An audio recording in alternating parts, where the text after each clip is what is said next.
It looks like it's trying to go live. It says live. Trying. And welcome back to The Change Physician. I'm Melissa Cady, the Challenge Doctor, with my co-host, Dr. Kevin Cuccaro. And you're probably seeing us live on Facebook. You might see, obviously Facebook, but on the Change Physician page.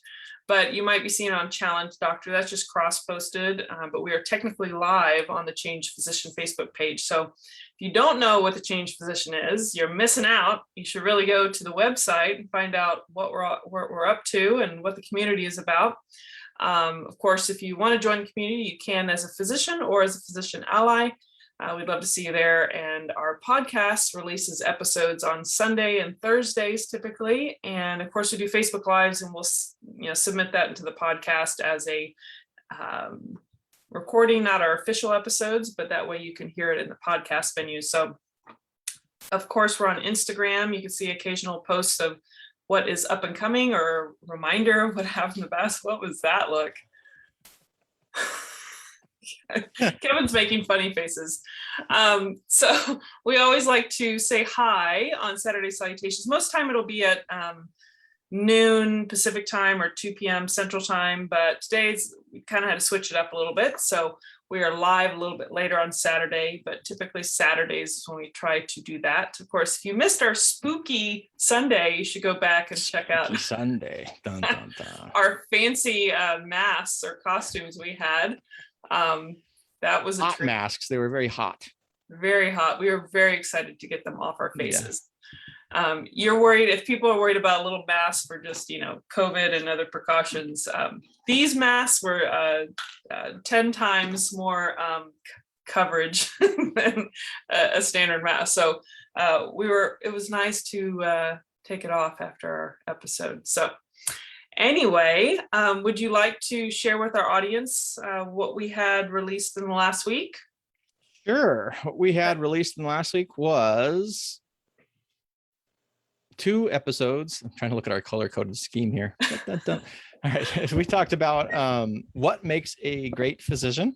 And that was a discussion, which I think is particularly relevant because we are both physicians and we are both great people. So obviously, we like to think so. Yeah, well, but real seriously, there is, at least we've spent a lot of time to think about the practice of medicine, and there, I always kind of think about, like, in the airlines, they get those things, and it's always 100 best whatever physicians.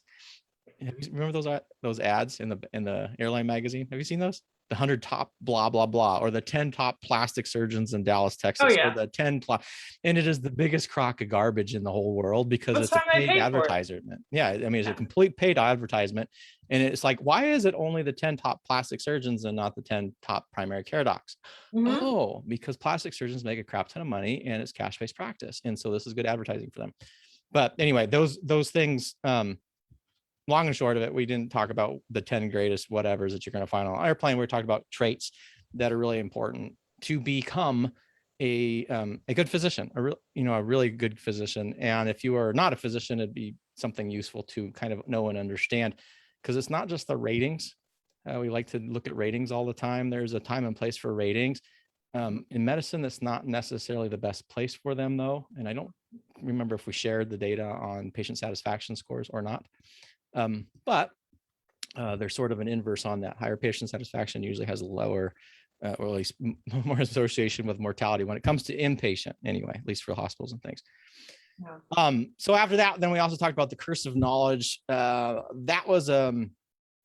a topic that is really crucial to me, because once I learned of it, it's like we talk about awareness a lot on this podcast. And when you see these things, there's these sort of mind-blowing moments when it's like, oh my God, it's like literally the veil has been lifted, or you've taken the red pill and you can see the world for as nasty as it is. And curse of knowledge is one of those. It has really, really, really important. If you are a highly trained specialist, specifically if you're a physician, but really it's any sort of, if you have highly specific knowledge, that's an important episode, because we tend to forget what it is that we learned, and we think that everybody knows what we know, at least the basics, and that's not true. And it kind of creates this massive communication discrepancy. And there's a lot of problems with that. One, from communication, and two, from an which I don't think we talked about that episode, but there's a potential for abuse in that as well. So Mhm. those were the 2 episodes there. And then we have 2 episodes coming up.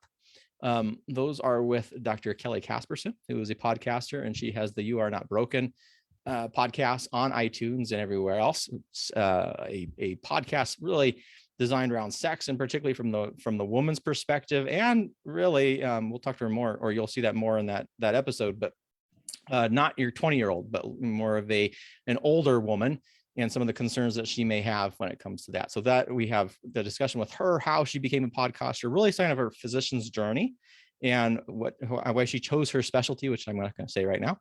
And then after that, we have a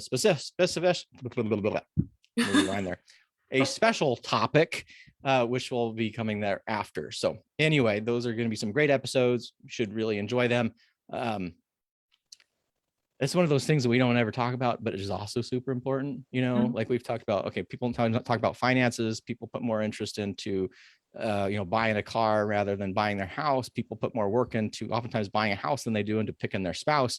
And when it comes to sex, sometimes people think it's something that you're just naturally born with, and either you're good or not, and that somehow that's just it is. Not the case. So it should be a good episode. One of those things that you don't talk about, but we probably should be talking about more. So excited to have those released soon. Yeah, it's interesting. You talk about finances and sex, and you think sometimes there's a lot of superficial focus on like the house and having the car or how you look, but like, all the things in the background, like how are you smart with like, your home and finances that are associated with that, or maybe having a homestead exemption to save on taxes, or with the sex part, obviously there's a lot of details that can be involved there. So and we're such a weird culture when it comes to that. I mean, it's just like we have that huge puritanical sort of influence in our country about like, ooh, like it doesn't really happen. It happens, but we're just going to pretend it doesn't happen. It only happens behind closed doors. And somehow we're not supposed to talk about it. And you have people who don't want to have kids learn about it. And it's like, they're going to learn about it somewhere. Yeah. And then the other part about it is a fundamental human behavior. Yeah. Like we would not be having humans if we did not do this. Yeah. So maybe it would be worthwhile to understand it a little bit better. Yeah. And God forbid you enjoy it. So, Yeah, that can't be good. Like seeing a whole bunch of little kids, and like it's such a like the elephant in the room sometimes. Like you see all these babies and kids, and it's like they're all representing sex. I mean, really? So why is it such a bad thing? It's just, I think sometimes they've gone extreme where it's like some people want to consider it something sacred, which is fine, but it doesn't mean it can't be talked about. They talk about other sacred things, right? Yeah. Like a lot of the people who it's sacred are the ones that are also thumping the Bible, right? Yeah. Well, you're proselytizing about that. And if that's important, well, there's this issue of relationships and sex as well, which is also important. So, and I don't think, I've never really read the Bible completely. I've only read a little passage of it. So obviously someone please correct me if you've actually read it. Mm-hmm. But I don't think there's anything that says you're not supposed to talk about sex in the Bible. Like most of these things that they're like, oh, you don't talk about this. Oh, we don't want to teach kids about that. I don't think a lot of the stuff that people who are extremely, or at least say they're extremely religious, spout about saying that you're not supposed to do it. The few references that I remember from pretty controversial things that get spouted about a lot aren't actually in the Bible. So, okay, I'm just going to step back a little bit and just say, basically, if you're going to talk about that and you're going to be able to spout freely about your religious beliefs, then you should be able to talk about other things as well, without being influenced or being ashamed or being put in a position where you feel like you can't talk about something that really is crucially important for people. Yeah, I think this generational influence too of, I just think of my parents' generation of this, like not talking about things, not communicating with your child in a way that's beyond just do this, don't do this. Like we need to talk about the things we're not talking about, because if people don't realize, people are misled with bad information. If you don't provide the information to your child, you are trusting the world to teach your child appropriately. And you can have your own beliefs and what you think, but I don't know. Last time I checked, and I'm not a parent, you're in one of your purposes in life, if you have a child, is to prepare them for the world that you live in, which is always changing. So, communication about things that are difficult. If you can't do it in the family, where are they going to do it? And they're going to talk to their best buddy that doesn't know anything, thinks they can get pregnant from drinking Mountain Dew. So, unless their best buddy has parents that actually teach them and critical thinking skills, then that would be useful. But not everybody has that. That's right. It is interesting. I was actually thinking when we started this little discussion here, like, what are the things that you're not supposed to talk about at like family dinners, like at Thanksgiving or whatever? They say politics. I was going to say politics, money, and sex, right? You don't talk about any of these things. And I'm like thinking, actually, those are the three things that we should be talking about. We should be talking about, sex in a constructive manner. We should be talking about money in a constructive manner. And really, when it comes to politics, we should be talking about politics in a constructive manner, not blind, this is this, but critical thinking skills. Actually, what is the details behind some of these policies?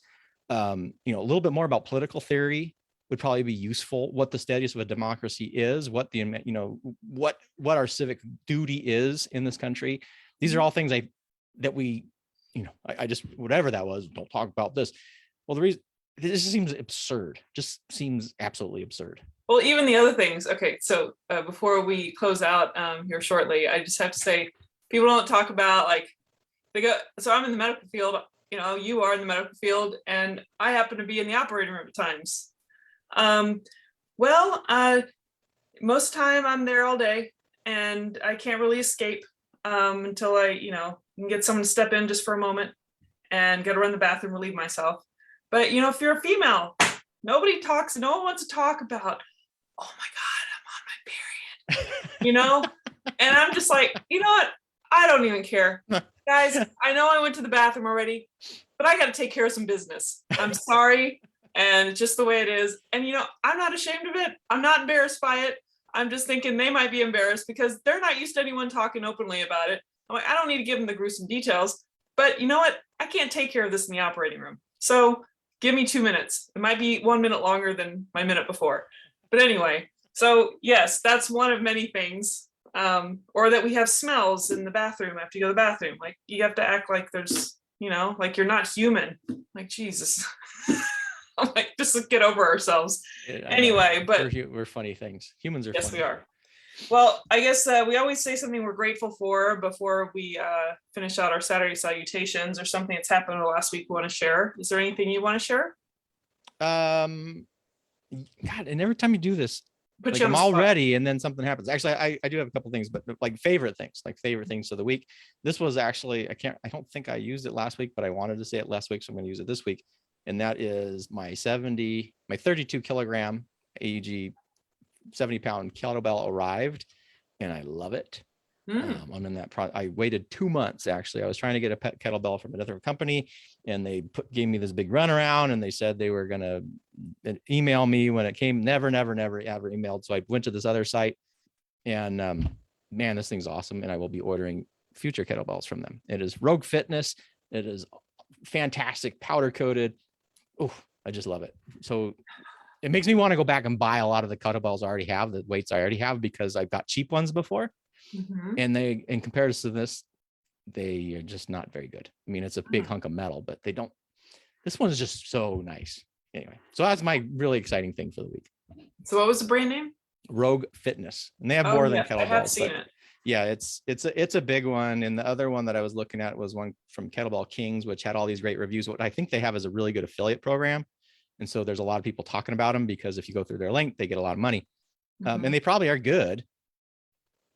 But 2 months later, and they still don't have the 32 kilograms, although they're selling it in a package with a 32, a 24, and a something. I don't need the package. All I need is the one bell, and they don't want to break it. Right. So they're happy to sell the package, but they're saying that they don't have any kettlebells to sell for the 32. So anyway, Rogue Fitness had them. They got them. It was here in less than a week, and it is superb.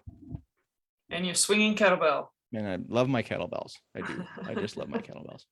Yeah. Anyway. In fact, I did my first little kettlebell workout in my sunroom because I wanted to just be outside around a lot of sunshine, and it was a little cool outside. So it was just perfect. I could see the outdoors and do my little workout.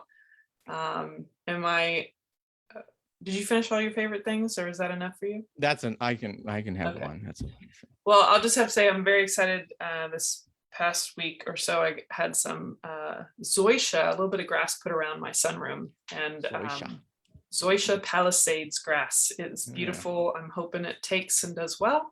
But that's kind of one of my favorite little things for this past week. Zoysia. That makes me think of, I always like zoysia. Yeah, it's cool. It is cool. Yeah. Well, why don't you take us out on this Saturday Salutations? All right. Well, thanks everyone for joining us on Saturday Salutations. You can join us every week on, well, almost every week on Saturdays around 12 Pacific, 2 p.m. Central Time. And as always, check us out on The Change Physician at The Change Physician on Facebook. And you can join the community, whether you're a physician or physician ally, at thechangephysician.com. Until next week, stay well. Take care.